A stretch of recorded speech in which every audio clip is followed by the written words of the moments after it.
ఆంధ్రజ్యోతిలో ఒక వార్త, కిషన్ రెడ్డి ఇంట సంక్రాంతి, మోదీ చిరు సందడి, మెగాస్టార్కు ప్రాధాన్యం, ఆద్యంతం చిరంజీవిని తన వెంటే తిప్పుకున్న మోదీ, భోగి మంటలు వెలిగించి సాంస్కృతిక కార్యక్రమాల వీక్షణ, కిషన్ రెడ్డి నివాసంలో జరిగిన వేడుకల్లో మహిళతో మోదీ కరచాలనం, చిత్రంలో చిరంజీవి అంటూ.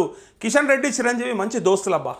ఇక ఈ దోస్తాను ఎక్కడదంటే ఇక అది ఎవరు ఊహించినటువంటి దోస్తాను. అక్కడ ఈయననేమో కేంద్రంలో గతంలో మంత్రిగా పనిచేసాడు, మాజీ మంత్రి. కానీ పార్టీ వచ్చి కాంగ్రెస్ పార్టీ. ఆయన నాడు కాంగ్రెస్ పార్టీ మంత్రిగా చేసుకుని చిరంజీవిని. కానీ ఇప్పుడు ఇలా కిషన్ రెడ్డి బీజేపీలో ఉన్నటువంటి మంత్రి. ప్రధాని మోదీకి కూడా చిరంజీవి చాలా ఇష్టం. వీళ్ళ సంబంధాలు ఎంత బాగా ఉంటాయంటే చూడరు. ఎవరు ఏ పార్టీలో పనిచేసినా వాళ్ళు మళ్ళీ అంతా కలిసే ఉంటారు. ఇది తెలియని మనమే గ్రామాలలో కొట్టుకుంటాం.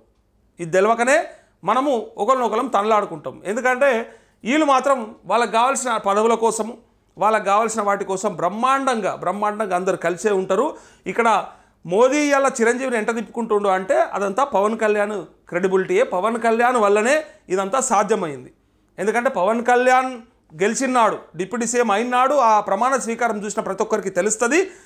అన్నయ్య దగ్గరికి మనమే వెళ్దామని చెప్పి పవన్ కళ్యాణ్ పట్టుకొని చిరంజీవి దగ్గరికి తీసుకుపోయిన సందర్భాన్ని మనం చూసినాము.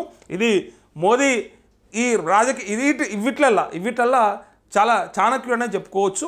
ఆయన ఎవరిని ఎక్కడ ఎట్లా ఉపయోగించుకోవడంతో పాటు ఎవరిని ఎక్కడ ఎట్లా పెట్టాలో పక్కగా ఆయనకు తెలుసు. అందుకోసమే ఇలా ఆ స్థాయిలో ఉండి 3 సార్లు ప్రధానమంత్రి అయ్యిండు. ఒక్కసారి కాదు, 2 సార్లు కాదు, 3 సార్లు ప్రధానమంత్రి అయ్యిండు.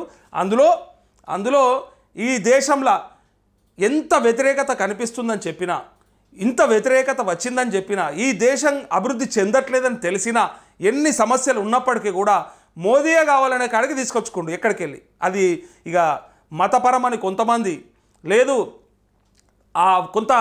కొన్ని శక్తులను వాడుకోవడం వల్లనే ఆయన ఆ స్థాయిలో ఉండడం కొంతమంది, రకరకాల విమర్శలు ఉన్నాయి.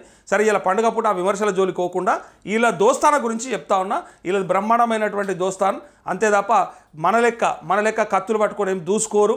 ఎవరు ఏ పార్టీలో ఉన్నా ఎవరి అవసరాలకు తగ్గట్టుగా వాళ్ళు బిహేవ్ చేస్తూ ఉంటారు.